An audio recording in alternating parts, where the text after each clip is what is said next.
Hi, Rheta West here with the ramblings of a redheaded lifter.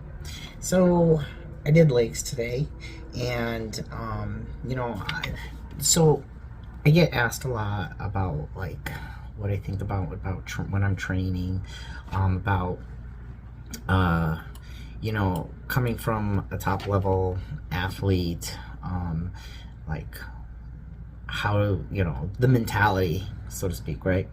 And I really don't like questions like that because it really is different for everybody, and yes, to get to the top of anything you have to be extreme in whatever you do. Okay. And there's a lot of things that go into that, right? Everyone has to have determination to do well at anything. You have to have determination, right? But is it necessary to like forsake all things in life for your sport? Probably not. um, I think that it would probably be very common for most people that are at the top of anything, have given a lot of time, a lot of extra time to their sport, maybe more so than a lot of people would. But my point is just that, this whole idea of like blood, sweat, and tears and everything to the sport, that isn't exactly the same for everybody. And so I really have no opinion on that. Like, what does it take to be a champion? What mentality do you have to be a champion? I don't want to speak to that, okay? What I do want to address is, everyone asks me what I think of. And so I'm just going to talk a little bit of an insight on what goes on inside Rheta West's head. And, I am one of those people that kind of, once it got going, with powerlifting, I gave everything to it. Everything. Everything. But even now, so it's like, so even now, and you could talk about the bodybuilding or whatever, because I do get pretty far, and at the end of the prep, I do believe that I give a little more than maybe some people do. Obviously, I suffer a little harder. I go that extra distance. I don't cheat. A lot of people will put a lot of effort into things, and what I say is that you can do really well at something. You can be very determined. You can be very willful, and you can really stick it out. And you can go through this, through some hard times to get to where you want to be, right? But to be the best, to get really up there, you have to go further than that. In that place that's beyond, and you can be uncomfortable, and be so that you can be really good at whatever you're doing, but to go beyond that is kind of like a whole different mental level, and it is for me anyway. But that's one of the reasons why I do the bodybuilding, is because that is like this really crazy place that I go to, that that what I get satisfaction of is going in there into that place and not giving up and coming out having achieved what I wanted to achieve. Not giving in. The suffering is what I feel accomplished from suffering. So I kind of approach my training the same way, and it has actually taken me years and years to realize that there's certain things about me that I take for granted, I guess you call it, because they've just always been that's just always been how I've been, So like, I don't know, say a high tolerance for pain, right? The ability to get through a cut for like a meet or whatever. I've always just been like, what is wrong with everybody? Why can't you do this? It's not that hard, and then so it took years for me to actually kind of realize that, that I'm just not right in the head. And I do also say that I think that everybody that goes to that extreme, the extremes that it takes to do better than just really well at something, they always, there's things behind that. There's addictions, there's maybe a little mental instability. It's not just that lifting's your happy place. That's not enough. But so that's suffering, right? So I do that even in training, and it's been I kind of, in the worst way that I could yell at a training partner, I do that to myself in my own head. And when I feel like I'm getting tired and I don't want to finish a set, or I don't want to go to a certain number, I'll berate myself and be like, is that all you got? I mean, I'll call myself names, and it's really weird because I don't think of it as me talking to myself. It's kind of like there's some other personality in my head that is forcing me to not be a pussy, so but you wouldn't really see it on my face, you know what I mean? But I am, I'm kind of an angry lifter, and that other personality in my head is angry and yelling at me, and even so, I'll even train to the point of being in pain and then beyond pain, and when I'm finally done, I'm angry. I'm like angry, like, what the hell, who the hell does that to themselves, but it's me, and I don't even know how to describe this, right? So I'm just angry. I want to hit something. Usually by the time if I hit a set like that, of course not every set. And that's another thing that I think is important to mention too, I don't go into the gym every day killing it, ready to kill it or whatever, you know what I mean? Nobody does. Nobody goes in every day ready to kill it and goes to their absolute max and is tearing down tissue and blah, blah, blah. That doesn't happen, okay? Everybody has days they don't want to be there. And you know what? Just because you forced yourself to go into the gym doesn't necessarily mean you did any benefit for yourself. I'm not saying don't go in. I'm just saying that, I'm just kind of like,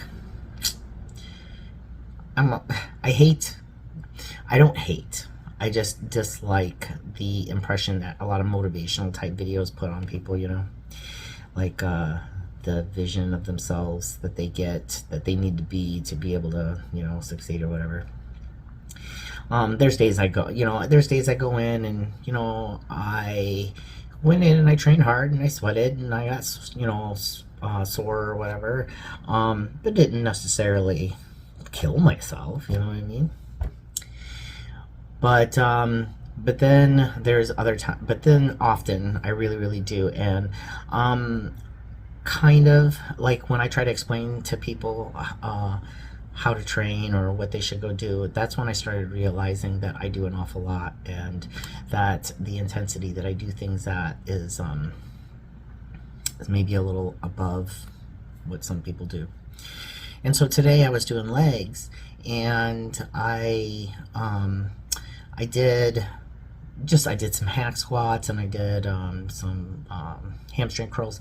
It was a quad day, so I did the hamstring curls just because I always do a little something of the opposite, because you don't want everything being cold. But then I went and I did some leg extensions, supersetted with the horizontal leg press, and I kind of did them differently. The leg extensions were single legs and for 15 each, 20 each, and then I went and did 10 on the horizontal leg press, but I did it with against bands and with a ball between my legs. So then the last thing I was going to do that day, so by this point, my legs were tired, right? And so I was going to go over and do Spanish squats and sissy squats. And the Spanish squats I like to do like 100, and sometimes I'll go in and I'll do 5 sets of 20 or whatever, and today I was like, all right, we're going to get this done. I'm going to do 4 sets of 25, and I got to 25 and I had more in me, so I just kept going. I'm like, no, we're just going to do sets of however many, you can until it's done.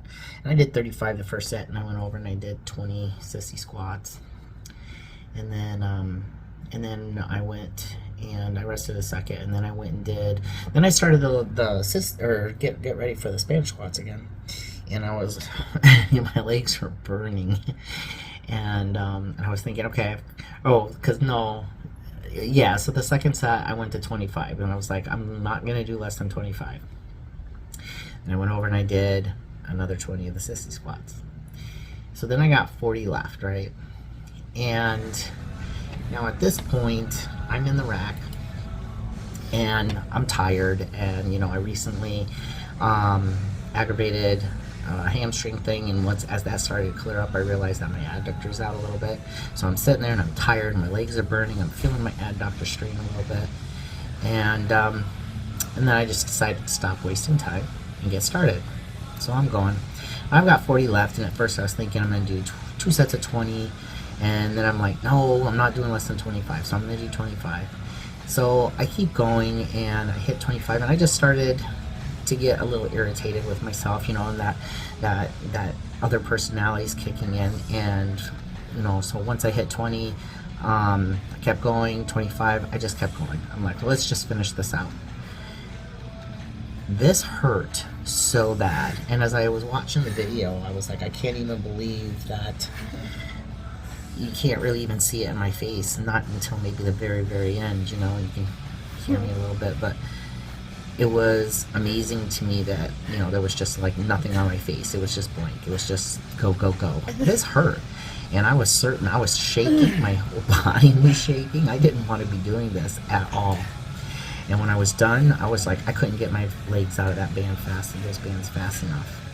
But I had done 40. And so now at this point, I was so pissed at myself, because obviously I should have been able to do more in the first 2 sets. So I decided that this time for the assisted squats, I was doing 50. And I'd been starting them with a kettlebell, and then just dropping the kettlebell after a period of time and finishing them up. And so I did the same thing here. And I wound up doing 20 while holding the kettlebell, And then it slowed down. I mean, I dropped that thing, and it really slowed down, and I wanted to stop so bad. This was not comfortable at all.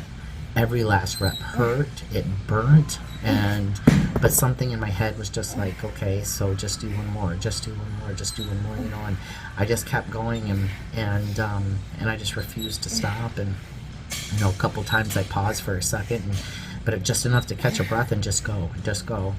And I wound up doing all 50, and so then at this point my legs just hurt so bad. I freaking walked away from that thing, and first thing I did was to take my shoes off and then get the knee wraps off, and I was pissed. I left my earbuds in, but I turned the music off, and I didn't want to do anything. I didn't want to talk to anybody. I just wanted to sit in silence and be pissed at myself for the things that I do to myself.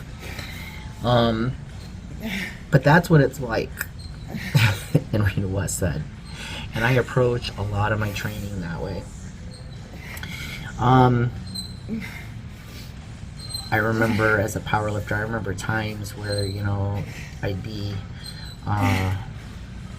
go and I would be training, getting ready for a meet or something, and things wouldn't go right. But I remember one time it was the last squat day before a meet or something like that, and just trying to do my opener, and and I used to have I had a terrible balance issue. I never really did completely clear it up, but yeah, I fell backwards and took the whole monolift with me. And I remember just like, everybody was like, oh my God, after the monolift's back up and everybody is safe and no one's hurt, I was like, yeah, I like that. That's going to be my opener. It felt good. I just have a very odd outlook, I guess, on things. And the way that I approach my training is very aggressive and angry, but there's no stopping me. I'm a very stubborn person. And I treat my training, that way too. It's why I still bodybuild. I hate bodybuilding. I do it because I'm stubborn, because I want to get back down to this like 4% and look awesome, and have people talk about how they've never seen anybody so dry or lean or whatever, and so yeah. So that's, I don't know about everybody. Everybody's different. I don't know if there's any way to explain explain the mentality of a champion, so to speak, right? But that's the mentality of this one. Very angry. but just it's not a happy place I go to. It's a very angry place that I go to. But it's all internal, and like I said, to see on the outside, you really can't even tell what's going on. But I go there and I don't let myself come out until it's time. I guess that's how I am. So I think that's all I want to say about this. I just, I had recorded this today, and I recorded a couple things, but I was looking at myself standing in that rack, and thinking about how I didn't want to be doing it. And that's what made me think to do this rambling, because, you know, not every champion takes every day and goes to the gym ready to kill it, and you know, like I said, tear all your muscles down and hit everything with that maximum intensity. That's not the way it is every day. And but I guess the difference is not just going through the motions. The difference is not just getting into the gym and doing what you got to do, even when you don't want to be there, because you can go in there and be absolutely worthless. The difference is going in and making a difference, you know, with your training. Okay, so you don't want to be there. Maybe it takes you a little while to get going, but you can't go in and just go through the motions. You got to go in and you got to actually fucking train. And what else was I going to say? I was going to say something else. I don't remember. But yeah. So if you have any questions, you can put them below in the comments below the video. If you have anything you want to hear me talk about, let me know. I know I haven't done a rambling in a while, but yeah, if you have anything you want me to talk about, just let me know. You can put it in the comments, or you can get a hold of me on Instagram at boss.bitch.x. And yeah, I'll talk to you soon. Night.